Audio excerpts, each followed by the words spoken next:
Perhaps as you've been watching this series on staying out of the shame triangle, you've noticed that you tend to drift into that victim role. And if so, perhaps that's pretty discouraging for you. But here's the good news. Once you've realized that, and once you have owned that as a problem you need to solve, there are some very simple steps that you can take to become a very powerful person.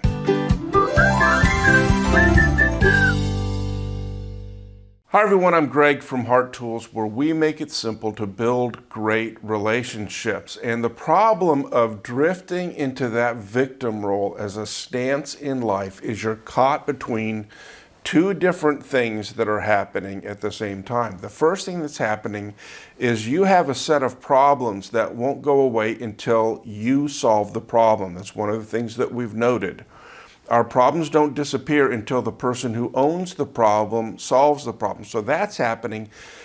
At the same time, though, you've drifted into the one position in the triangle that's powerless, right? The rescuer is powerful, the villain is powerful, but in the triangle, the victim has no power. So you have problems that only you can solve, but you believe you're not powerful enough to solve them. So to get out of this triangle and become a powerful person who's in charge of your life and going where you want to go and doing what you want to do, you're going to need to fundamentally change your relationship with the rescuer and fundamentally change your relationship with the villain. Now, in this video, we're going to talk about changing your relationship to the rescuer. And in the next video, we're going to talk about how do you change your relationship to the villain. And the way that we change our fundamental relationship with people who want to be rescuers for us is with this revelation that my problems are my problems and I need to own my problems. Even if someone else caused my problems, they're still my problems, right? If I have problems, if I have this learned helplessness because I've been rescued all my life, I didn't cause that problem.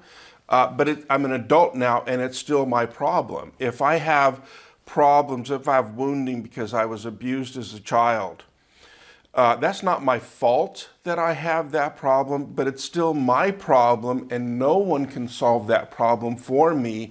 I need to take care of that problem myself. And once we realize my problems are my problems, I'm the only one who can solve my problems. I may get help with them, but I'm the only one who can own my problems.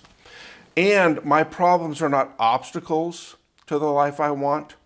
My problems are actually the stepping stones to the life I want, because that's how I become more powerful and more competent and develop more character and all the things that I need to succeed in life.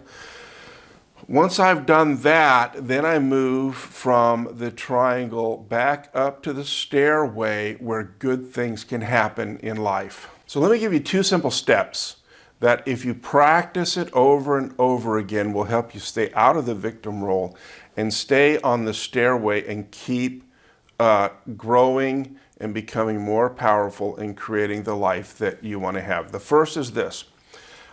Sit down and list out the problems that you own that only you can really solve, right?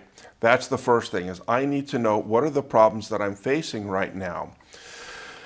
And so it may be something like, I drink too much, I'm in debt, my house is a mess, and I'd like a clean, organized house. I don't really know how to read at a proficiency that I would like to. All kinds of things. What are the problems that you need to solve? And that's the first step. The second step is this, and this is going to be a little bit counterintuitive to you, I think, and that is to take one of your problems and ask yourself, what is the most doable, accomplishable next step on that problem? And so, for example, let's say you're tackling the problem that your house is just a mess. Every room is a mess. It's disorganized. You don't like living in it. It's embarrassing, right? And the idea that I'm going to clean my house and organize it is overwhelming. And it's really not something you can do. But what you can ask yourself is, well, what's the next step that I could do that's so easy anyone can do it, right? So I may not be able to organize and clean my whole house, but what I can do is take the next 10 minutes and organize my sock drawer. I could do that, right? And so then you take 10 minutes and you organize your sock drawer. Maybe you thought it was going to take 10 minutes, but it takes 15 minutes, whatever. But you break it down into the next easy, doable step. By the way, bonus points if it also sounds fun, right? That's actually allowed, and you'll learn that that actually becomes part of this process. What's the next easy, doable, and sometimes fun step that you can take in order to be on the road to solving that problem? And here's why I suggest this. It's because what those of us who tend to be victims and feel powerless, what we need is not a clean house. What we need is to have an experience that I can take some time and some energy and make an impact, make a difference, change the world that I live in, right? And so I just need that experience of, I spent 10 minutes and my sock drawer is now clean, and now I'm going to spend 10 minutes doing this other thing. What we need is that experience. We need it one time, and then we need it 10 times, and then we need to experience that 200 times, right? And then 1,000 times. And what happens is, even though it feels like, well, that's just like failing from the beginning, only doing a small thing like that, it is really like a snowball going downhill. You've seen those cartoons of snowball starting out small, and as it goes downhill, it gets bigger and bigger and bigger until pretty soon it's this huge force. And that's really how we escape this feeling of learned helplessness, isn't by having this big, huge overnight success. It's by having over and over and over and over again this little experience that I can use my time and energy and make an impact.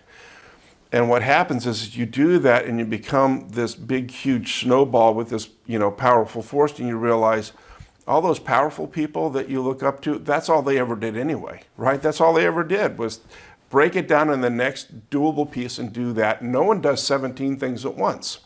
It's the next doable thing. So take your problem and ask yourself, what's the next doable thing? And if it still feels really hard, you haven't got there yet, break that down, into half of what it is until it just feels doable, and do that and do it again and again and again. Now, as you practice these two simple steps of just listing out what are the current problems that I need to own and solve, because really I'm the only one who can do that, and then breaking it down into what's the next doable, easy thing to do to solve this problem. As you do that, let me give you two mental shifts that would be helpful for you to make, and also one word of caution.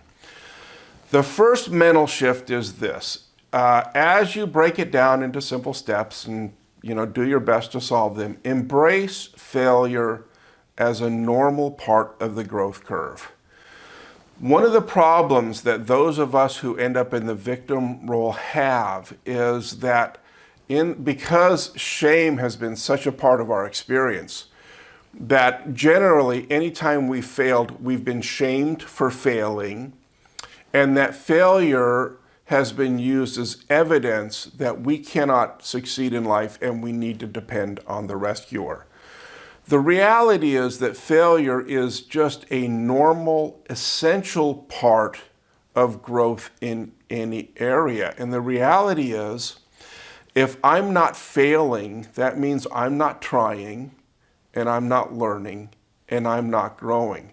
So sometimes you'll break something down into a simple step, and another simple step, and another step, and you 3 or 4 steps down, you go, oh my goodness, I've been going the wrong direction. The reality is you just learned something that you needed to learn in order to grow and succeed. So embrace failure as part of the process of growing and changing. The second mental shift I would invite you to make is getting help is a different thing from being rescued. You can ask for help and you can get help from people and still own your problem, right? So there's a difference between saying, I have some financial problems, I want someone to rescue me, I want someone to give me money, right? And I'm not owning the problem that I need to become a powerful earner. On the other hand, I can get help from people. I can ask someone, hey, you seem to really have a handle on your finances. Can you take a look at my spending plan and see if you think it's sober and wise? Or, hey, you're really good at, earning money. Can I just have coffee with you and get some advice on some things you think I ought to do to grow in my career, right? You can get help from everyone around you and still own your problem and say, yeah, the ultimate solution to this problem, the onus of that lies with me, but I can get help. And here's the reality with both of these shifts and why it's so important to make them, because you're going to fail a lot more than you're comfortable with, and you're going to need a lot more help than you're comfortable with. Because people who are strong and powerful are people who can endure failure, even though they don't like it, and learn from it, and people who can ask for all the help that they need to succeed. And here is the word of caution as you move from the victim role in the triangle back up to a powerful individual on the stairway.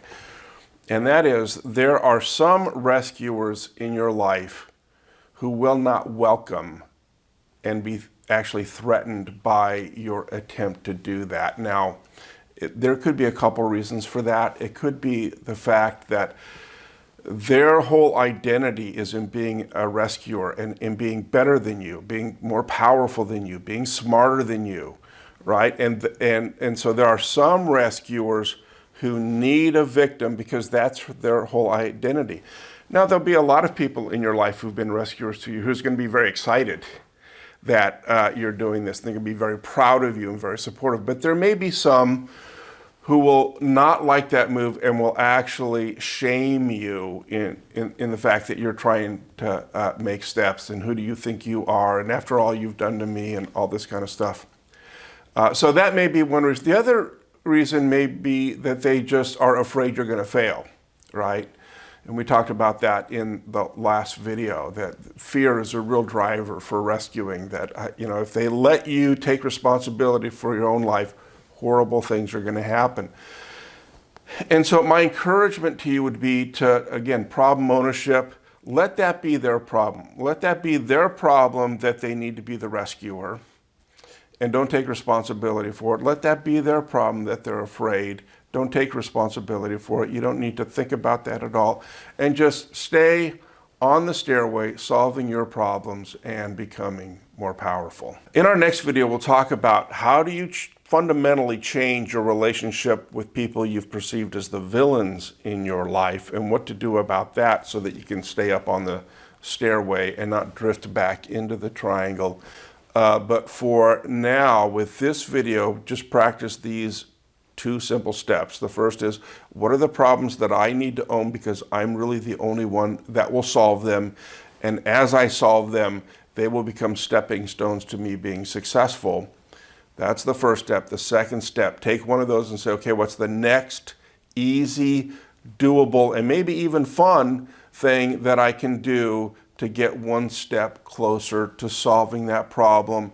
And then just do it over and over and over again, and let that snowball run downhill and gain momentum and change the way you view yourself and your power. Simple steps. Practice, practice, practice. That's what Heart Tools is all about.